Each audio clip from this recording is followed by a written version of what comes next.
What's going on, everybody? It's Key Time coming back with another one to talk about both game threes of the Eastern Conference Finals and the NBA Western Conference Finals. Excuse me. They were both good games. Came down to the last 3 seconds of both games.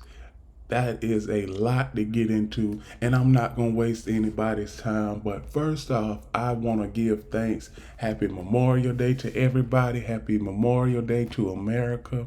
Thank you to all the veterans for protecting this country against terrorism, foreign and domestic. You all have earned your stripes today and on Veterans Day. Thank you to all the vets out there. Thank you. Thank you for all what you have done. You are the reason that this country is safe and you make it great. So now, the game that I want to talk about first is the Game 3 Eastern Conference Finals. Indiana Pacers, Boston Celtics. Now, this game right here, I looked at the entirety of the game. All 4 quarters. Even halftime, I did halftime analysis on it from my perspective. And I seen where that the Indiana Pacers, well, first off, I'm gonna go back to the first few minutes of the game. The Boston Celtics was dominating the first eight minutes of the game, and then all of a sudden the Indiana Pacers, they built a lead of 11, 15, and then 18 twice in the second and third quarter. But what hurt them ultimately, they didn't have a closer. Now, what the Boston Celtics did differently in the second half was they were more on the ball. When somebody had the ball, they were more up on it. Now, even though the Pacers, they shot the lights out the gym, Pascal Siakam, Miles Turner, Andrew Nabar, he had 32 points. Even though they shot the lights out of the gym, TJ McConnell had 23. Even though the Pacers shot the lights out of the gym, they still didn't have their closer and Tyrese Halliburton. Tyrese Halliburton, he was ruled out for Game 3 because of his hamstring injury. So now, with them being up 18 and you don't have your closer, you are basically looking to whoever is open to give you a shot. And I noticed in the last 4 or 5 minutes, the Pacers were struggling to score. Now, if Tyrese Halliburton was in that situation, well, I'm not going to say in that situation, but if Tyrese Halliburton was out there, he would be your go-to scorer. Now, I noticed something. Out there on the floor for the Indiana Pacers, no one can go and get that shot like Tyrese Halliburton can. And what I mean go and get that shot, it may be a play drawn up, but they can throw the play out the window and go get you 2-3 points and go make a shot.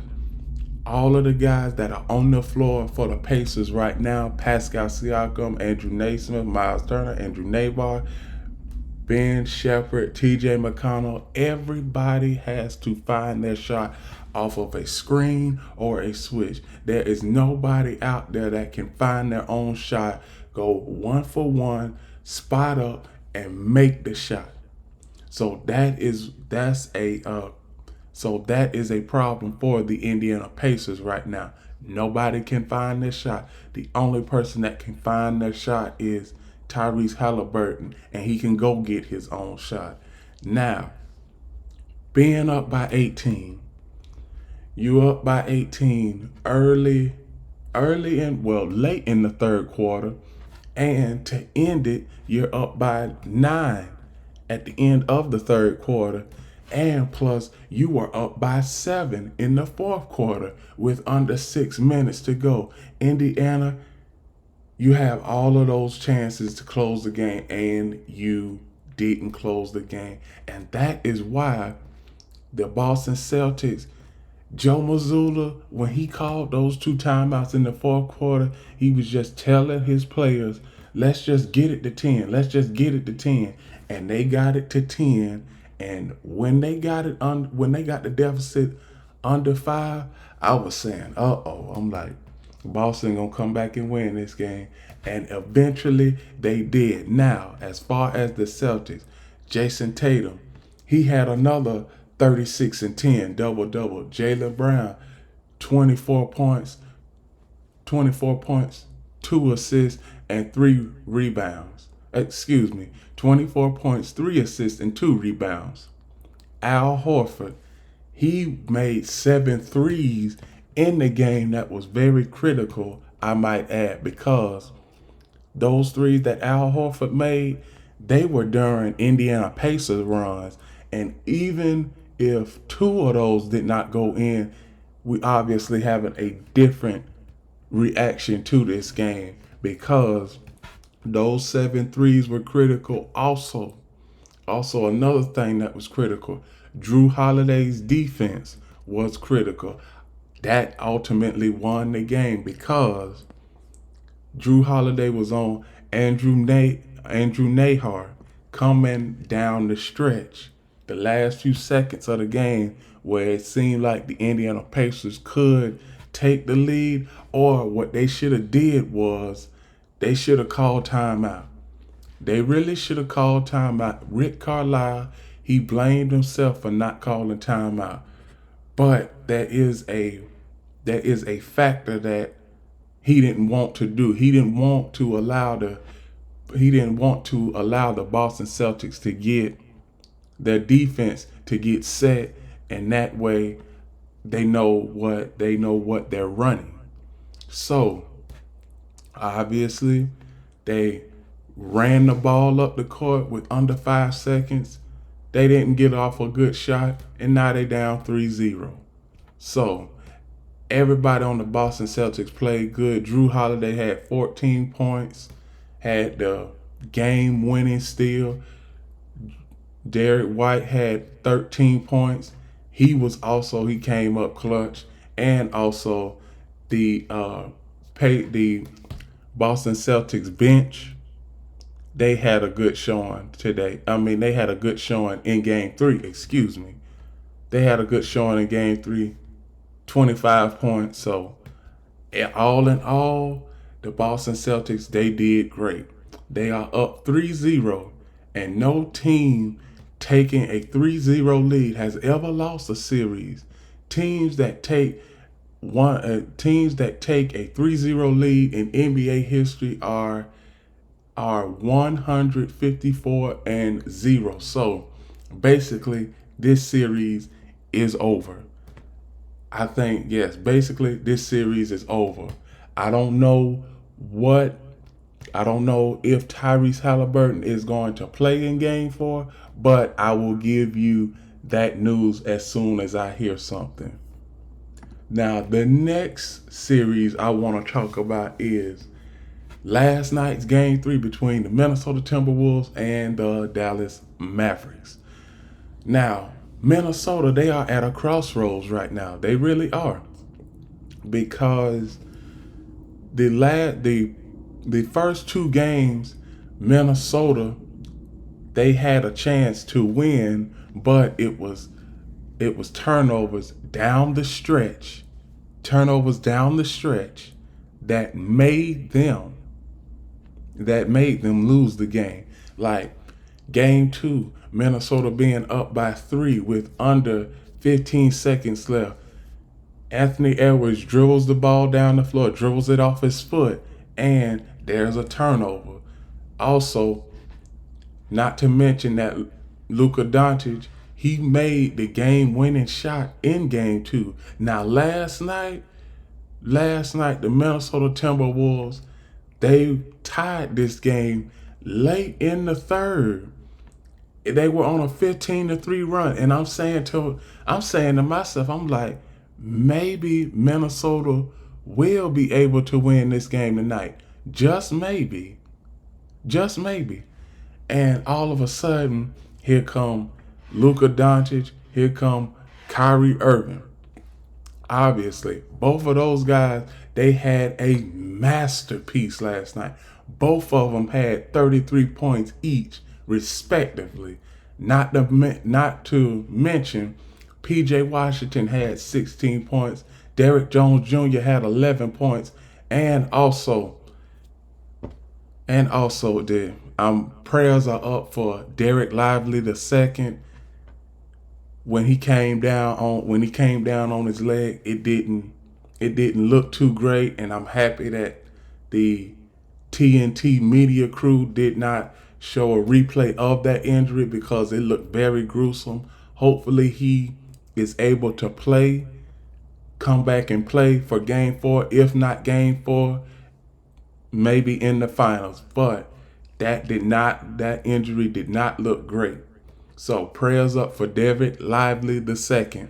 Now, back to what the Minnesota Timberwolves coach said after the game, post game. He said that basically that as far as the lineups, he's still gonna stick with them.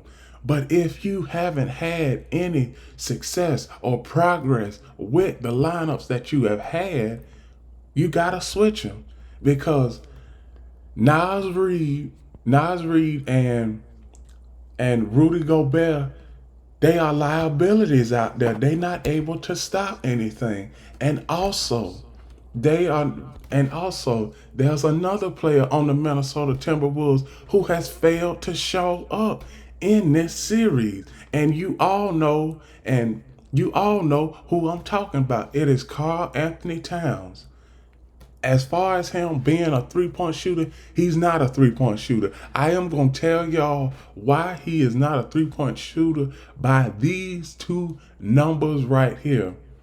In the last 5 games, that includes the past 2 games and the last 3 games of last series versus the Denver Nuggets, he is a combined 4 of 32 from the three-point line. You are not a three-point shooter, Karl Anthony Towns. What you need to do is get down there in the paint, pack it in the paint, because outside of Derek Lively II, the Dallas Mavericks do not have any more big guys. So what Karl Anthony Towns should be doing is averaging 25 to 30 points in the paint. Pack it in the paint. He has not been in the paint at all this series, and that is why the Minnesota Timberwolves are down 3-0. And when you talk about a shooting slump, this is a shooting slump. You are 6'9". The tallest person that the Dallas Mavericks have is 6'6", and Derek Lively II. You are supposed to be dominant, Karl Anthony Towns, coming down the stretch in the paint, but you have decided just to rely on your three-point shot, which is not there. And that is why the Minnesota Timberwolves, I'm not going to say that is one of the reasons why the Minnesota Timberwolves are down. Poor coaching, Anthony Edwards, key turnovers down the stretch. That is another reason why they are down. So what does the Minnesota Timberwolves do for game 4? I don't know what they can do for game 4. As far as I see it, the Dallas Mavericks, only thing they have to do with game 4 is they cannot play around. You have the Minnesota Timberwolves on the ropes. You need to pop that rope and make your way to the NBA Finals for the first time. You will have a NBA Finals appearance for the first time since 2011. So that's 13 years. But outside of the Dallas Mavericks, the Minnesota Timberwolves, they had a great season. Like I said, Karl Anthony Towns was not efficient, only had 14 points last night. Jaden McDaniels, I give my props to him. He did everything he could to stop. Luka Doncic, but he couldn't. He had 15 points. Rudy Gobert, only thing I can say is he's the defensive player, but he shrinks in the playoffs. He has averaged, throughout his career in the regular season, he has averaged 19 points, 7 rebounds, and 4 blocks. Last night, he had 9 points, 6 rebounds, and two assists and 0 blocks. He's very inconsistent when it comes to the playoffs. That's all I wanted to say for Rudy Gobert. Anthony Edwards had 26 points. Mike Conley Jr. had 16. Nas Reed had 14. But those two big guys, Rudy Gobert and Nas Reed, I don't know what Coach Finch has to do, but he's got to change a lineup in order to even have a shot at making this series interesting, because Game 4, that's it. The Minnesota Timberwolves have a 1-game season at this point. If they win Game 4, they still have a 1-game season. But if I'm the Dallas Mavericks and I got this team on the ropes, I am not going to mess around in Game 4. I am going to try to put this series to bed and have 6-7 days of rest before I play in the finals versus the Boston Celtics. So that is what I see from this series. And Game 3 is a wash. Minnesota Timberwolves, you had a good season. The Minnesota Timberwolves is going to be a force to be reckoned with for years to come. Anthony Edwards, and that is a very much a young group. That's all I have on that series. Now, the last thing I want to talk about before I go is tonight's game 4 between the Boston Celtics and the Indiana Pacers. Now, we all know what the Celtics did in Game 3. Now, and we also know what the Indiana Pacers did in Game 3. But it's a matter of, it is a matter of, can the Indiana Pacers win this game? Now, as far as Tyrese Halliburton, okay. I just got some news that Tyrese Halliburton is doubtful for Game 4. So that changes everything for the Indiana Pacers. Now, even though that Tyrese Halliburton is doubtful for Game 4, they still might label him as a game time decision, because more than likely this is the last game of the season. So as far as the Indiana Pacers concerned, hopefully Tyrese Halliburton can go, even though I just heard the news that he is doubtful. Hopefully he can go. Now, the Boston Celtics, you've the last 3 games, you've really been a well-oiled machine, and you don't need a slip up tonight. You don't need a slip up tonight, because you could have the same amount of rest for the NBA Finals, and you could have the same amount of rest for the NBA Finals as well as the Dallas Mavericks if they win Game 4 over the Minnesota Timberwolves. The Boston Celtics, I had them coming out of the East. Back in January, and even before the season starts. And I had the Pacers finishing in the top 5 teams in the East. Now, the Indiana Pacers, they are the 6th seed. Indiana, they are a young team, but the Boston Celtics are just too much for them to win, because they don't have their best player out there. And judging it, just hearing the news, they say he's doubtful. Chances are he might not play Game 4 tonight. So, the Boston Celtics, you have a chance to close this series out in Indiana. Do as you please. Please close this out tonight so that you don't have to come back home and play a Game 5, because the worst thing you want to do is give a team hope when they are down 3-0 in a series. Only thing that the Pacers are thinking about is winning Game 4 tonight. If they win Game 4, they'll get a chance to play Game 5 in Boston. But if I'm Boston, I got this team on the ropes. I'm not going to let this team get up off the ropes. I am going to pop that rope tonight and win this series in 4 games. And with that, those are my reactions to both game threes over the weekend and the outlook on tonight's game 4 in the Eastern Conference Finals in the NBA.